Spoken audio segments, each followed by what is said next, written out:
Hi everyone, welcome to Fuel Your Wellness. Thanks for tuning in. My name is Ashley Grant. I am a registered dietitian, a wellness enthusiast, as well as a mom. I am someone who helps individuals ditch diet culture, use food as medicine so that they can ditch medications, and manage and prevent disease, as well as become plant-based pros and raise their kids healthier. I am really excited to be talking about one of my favorite topics within nutrition, which is mindful eating. So I'm going to give 11 actionable tips that you can implement into your own life today to be more mindful while you eat. Now, keep in mind, it doesn't mean every single tip is going to be for you. They might not be applicable for your lifestyle, or they just might not resonate, and that's okay. Before we get into the tips, I do want to talk about what are the benefits of mindful eating? Like, why are we trying to strive for more mindful meals? And so I like to go over the top 3 tips of mindful eating, or the top 3 benefits of mindful eating, which are, firstly, digestion. I think it's so important to talk about because gut health is a really hot topic right now.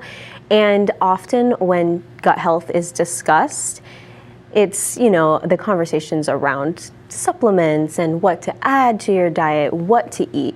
But I think it's so important to discuss how we eat, and being more mindful can definitely improve gut health and digestion.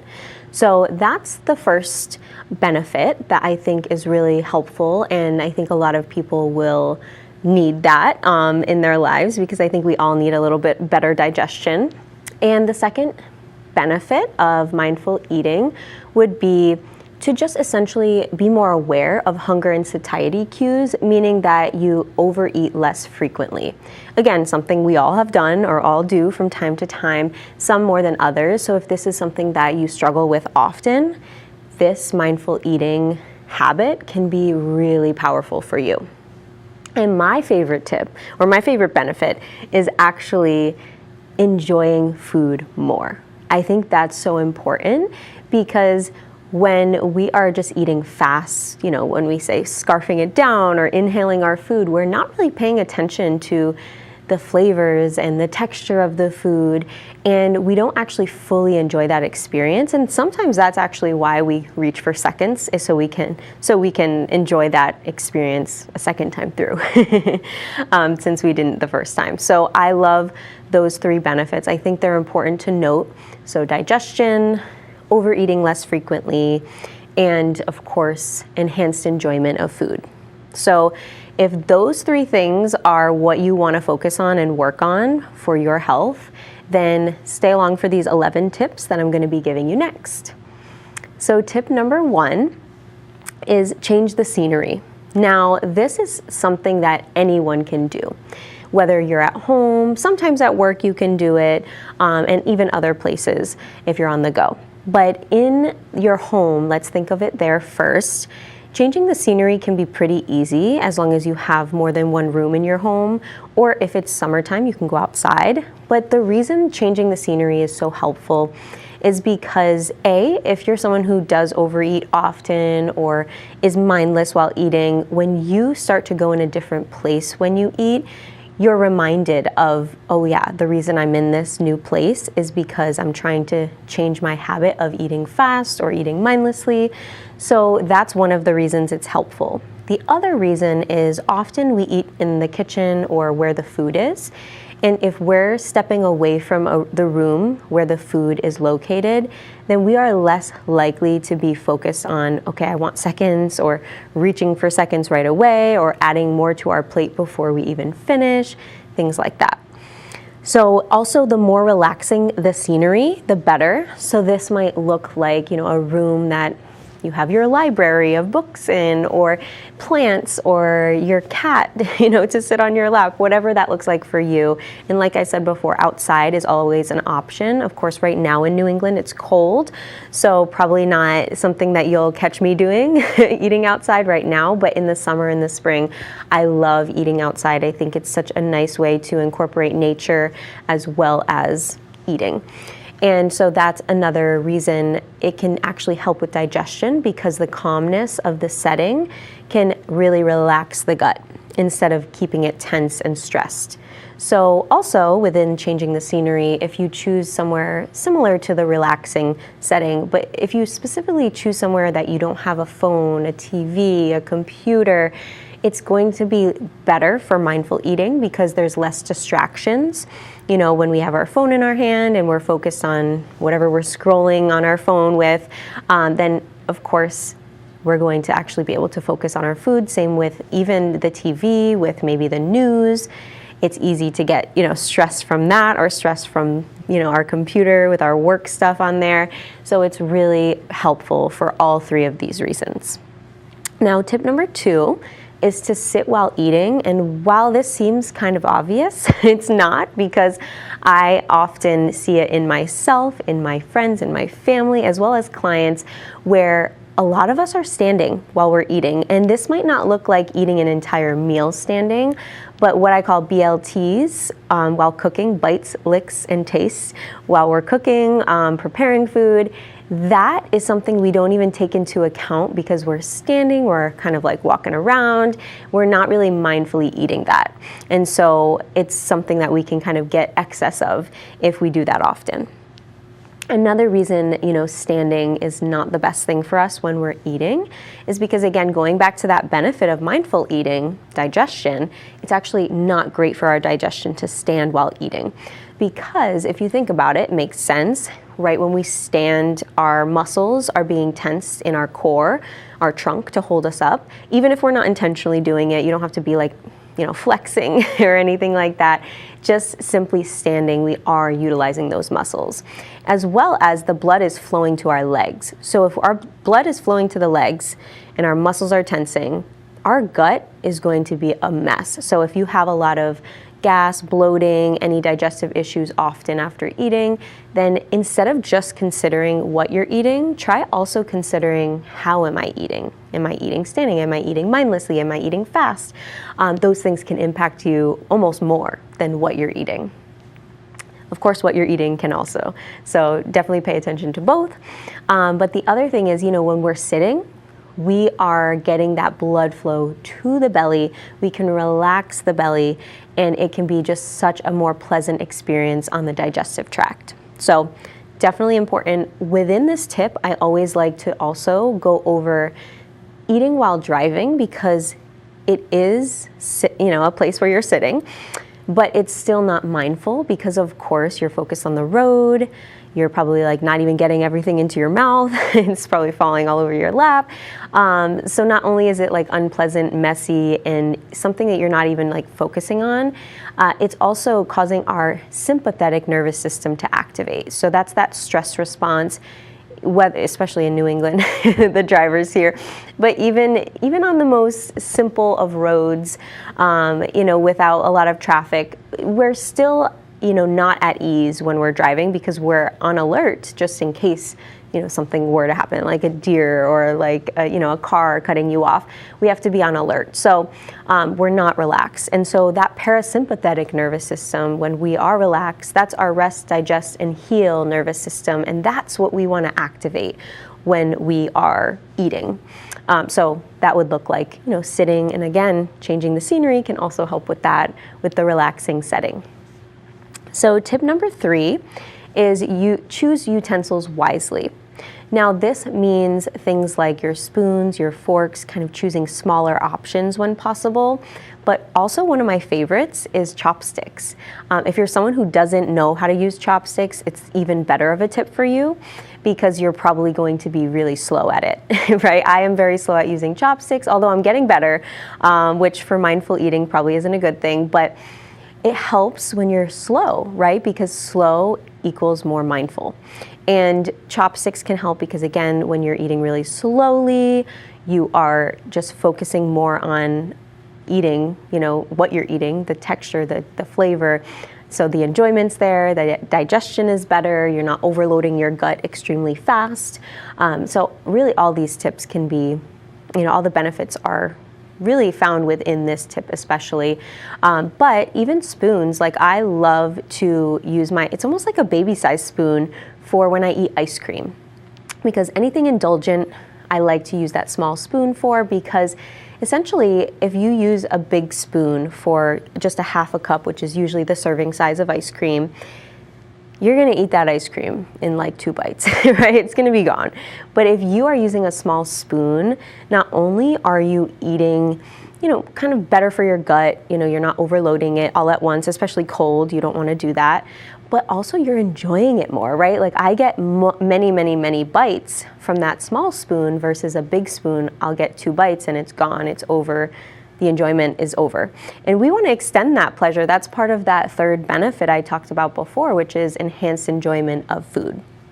So I think that's really important to know, especially if you're doing something indulgent. Try to use like that smaller spoon, smaller utensil. It really will help. I promise you, it will make a difference.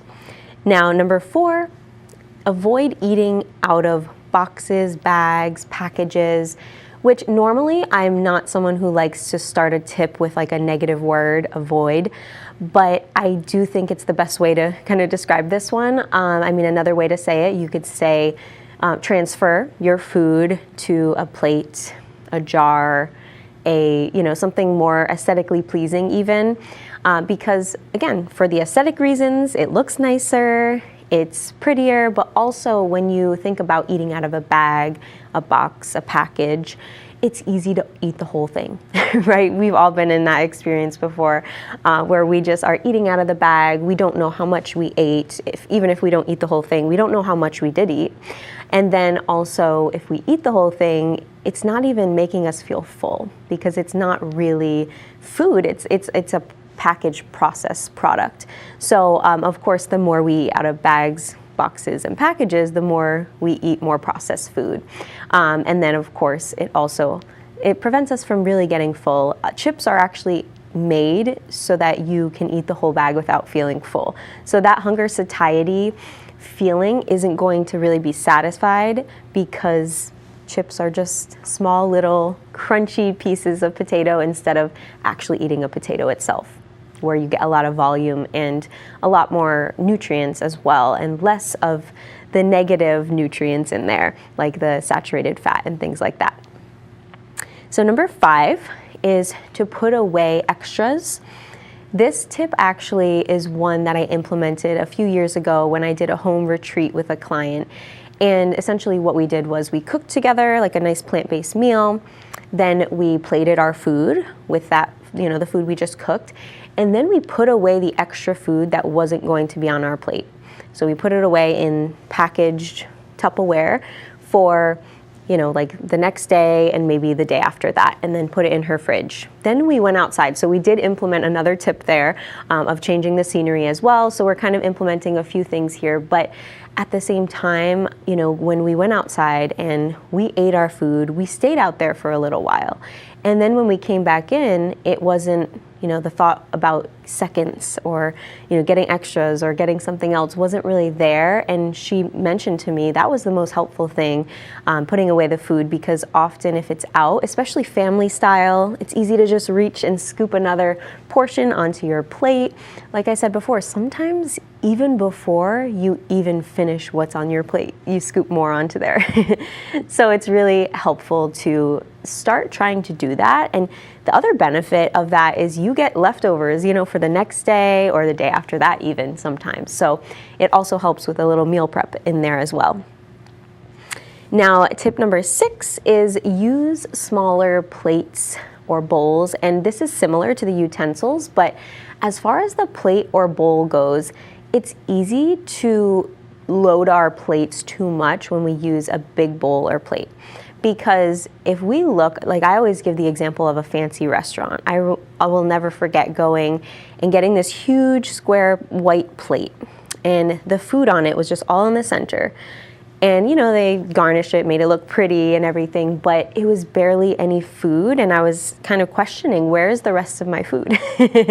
Where's the rest of the meal? Because most of the plate was empty, more than what the actual food was on there. So for me, that is something I already felt hungry, even just looking at it, like knowing I'll probably be hungry after eating this.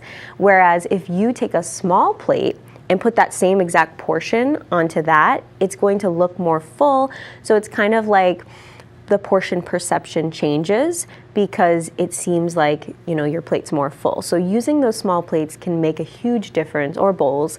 I usually only use those, and the only time I use the big ones is if the other ones are in the dishwasher. So it really helps if you start just using the small plates and filling it up to its max capacity, because that's, we want to use the most of our space, and we want to see lots of color and, different ingredients on our plate. We don't want to see empty space. So try to minimize empty space and minimize the plate size if you can, if that's possible. Now also, the next tip number 7, is something I recommend all the time, and that is to take a 15-minute pause after eating, or sometimes even while you're eating. So again, I will say I am a fast eater. I am a recovering fast eater, I should say. So this 15-minute pause for me, when I am able to, is really helpful because, again, something you might know, something you might not know, it takes the gut about 15 minutes, maybe 20 for some people, to tell the brain, hey, I'm full. So if you are not waiting that time, you can easily overeat, get seconds, thirds, get a dessert, a snack. And so if you are someone who eats within 5 minutes, which I sometimes do, especially feeding my son, I'm like scarfing mine down, while he's eating. And so it is something that we all have to pay attention to. But if you are eating fast, at least give yourself another 10 minutes or so after you eat to just sit there, kind of take it in. And if you're still hungry, then go for more, of course. But if it's something that you realize, actually, I was only getting more because I thought I was full, I thought I was hungry, but you're actually full after that time passes, then it's something that you just might recognize, hey, I'm a fast eater, and I want to start being more mindful and give myself some time to really fully process the food. So now tip number 8 is to use your non-dominant hand. This one's kind of fun. It's like a fun experiment to try. So especially with snacks, it's a fun experiment to, take your favorite snack, try to put it in a bowl on your, for me it would be my left side because I'm right-handed. So for me it would be that. For you, whatever, dominant side you have, do the opposite. And try to eat your snack with that hand and see how you do. It's probably going to be easier doing that than with a utensil. That's kind of like coloring with your other hand. But in general, the reason this works, even if it's coloring or writing your name, is because we have to be slower and more intentional when we are doing something with our non-dominant hand, because it doesn't come second nature. Like with my right hand, I can, write my name really quickly. With my left, I would kind of be like holding it like a child and going really slow and intentional to try to really make sure it's legible. And same thing can go with food, is just, slowly eating, making sure, or if it's with a spoon or a fork, making sure everything gets into your mouth properly, it's not getting all over your clothes.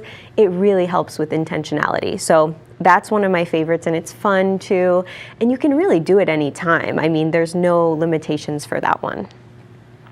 Tip number 9 is chew slowly and thoroughly, which of course, this is kind of why we do all of these tips, is to kind of slow down. But this one in particular, I know a lot of people have heard, I think it's like 32 bites, chews before you swallow, something like that. But essentially, there's no number I would suggest necessarily, but my favorite saying is drink your food and eat your beverages, which sounds silly, but essentially what that means is if you are chewing enough, then you are going to get your food to be a puree. So it's almost like you're drinking it once it gets to that point, right? And then as far as beverages go, so think of for me, it's hot chocolate. I love hot chocolate. So it has, some carbohydrates in there. So when you have it in your mouth, you don't want to just chug it and drink it and just let it go down without even leaving it in your mouth. So if you leave it in your mouth and almost chew it, kind of swish it in your mouth, you're actually getting all your enzymes to activate in your mouth. So salivary amylase is what breaks down carbs. So if you're a coffee drinker, this one's for you. If you're a hot chocolate drinker, this one's for you. Juice, things like that. Anything that has carbs in it helps to break it down.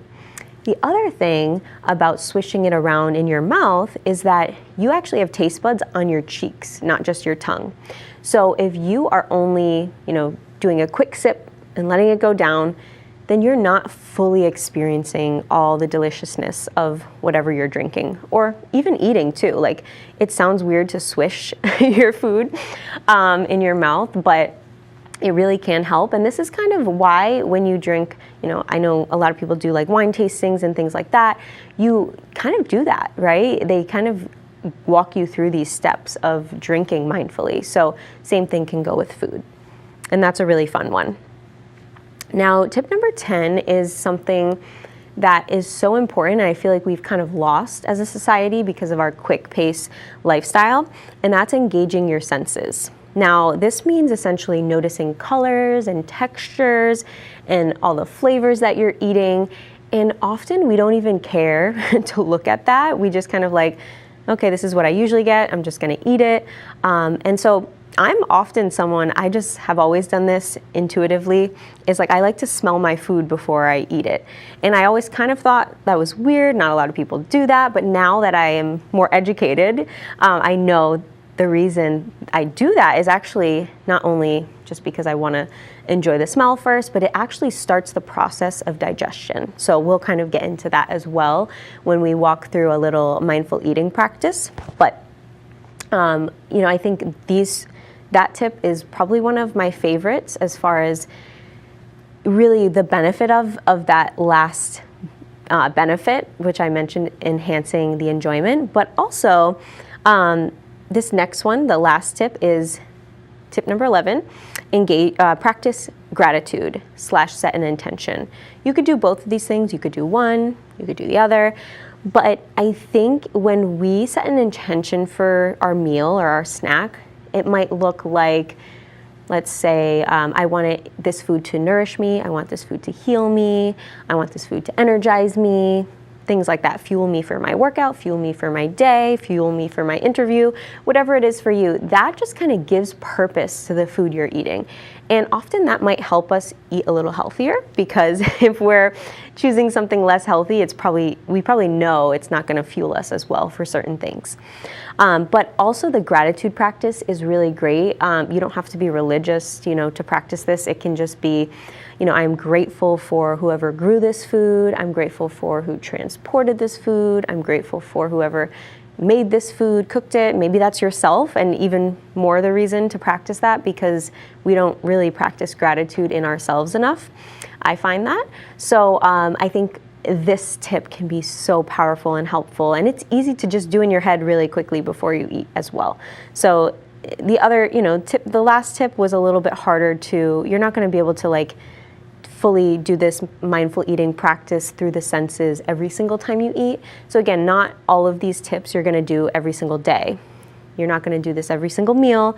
It might be the first bite. You might choose one meal a day you do this for, one meal a week, but just trying to do it more often is going to be really helpful for you.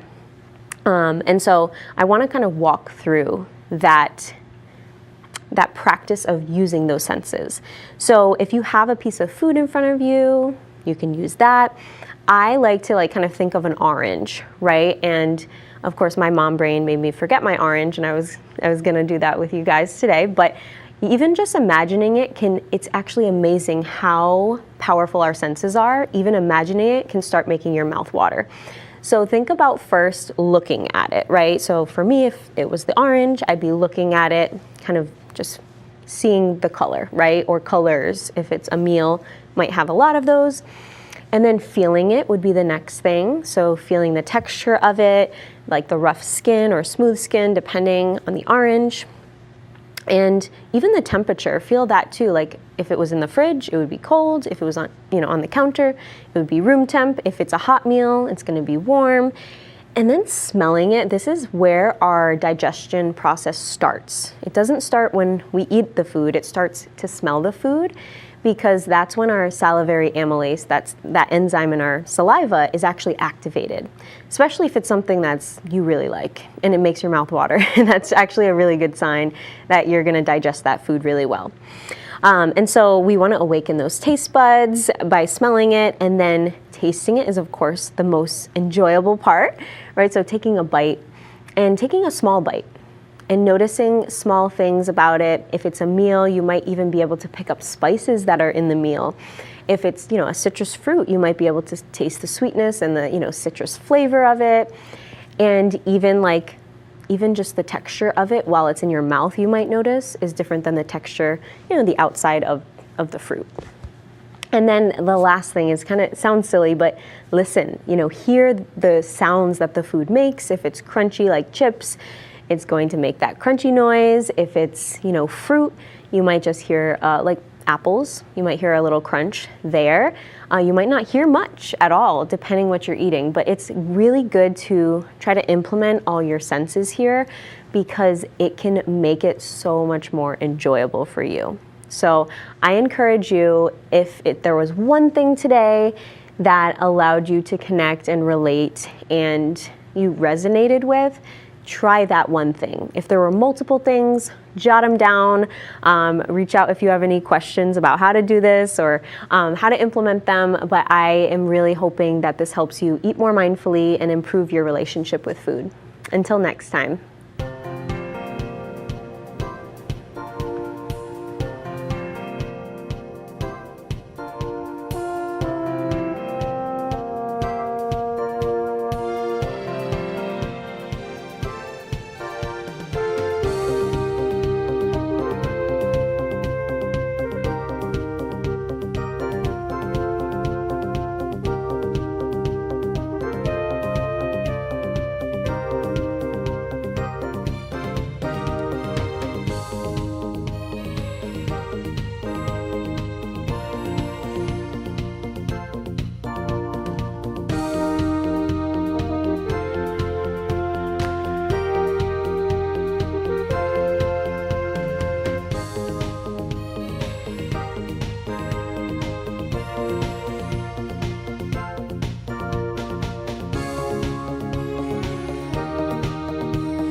The Dr. Martin Luther King Jr. Community Center is located in Newport, Rhode Island.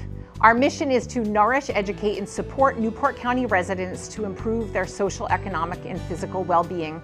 For more information, please visit our website at mlkccenter.org. We'd love you to come volunteer, or if you need help, please turn to us and we'll be there to support you.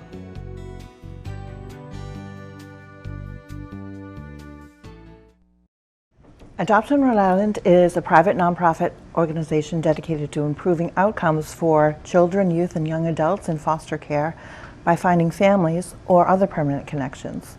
We also provide support service, counseling services for this population. If you're interested in learning more about adoption from foster care or about our support services, please contact us at 401-865-6000 or visit our website at adoptionri.org. The Newport Navy Choristers is a local choral group associated with the military that raises money for local 501c3 organizations. If you would like to join us on our journey and learn more about us or become one of our sponsors for a concert to benefit your organization, please visit us at www.newportnavychoristers.org.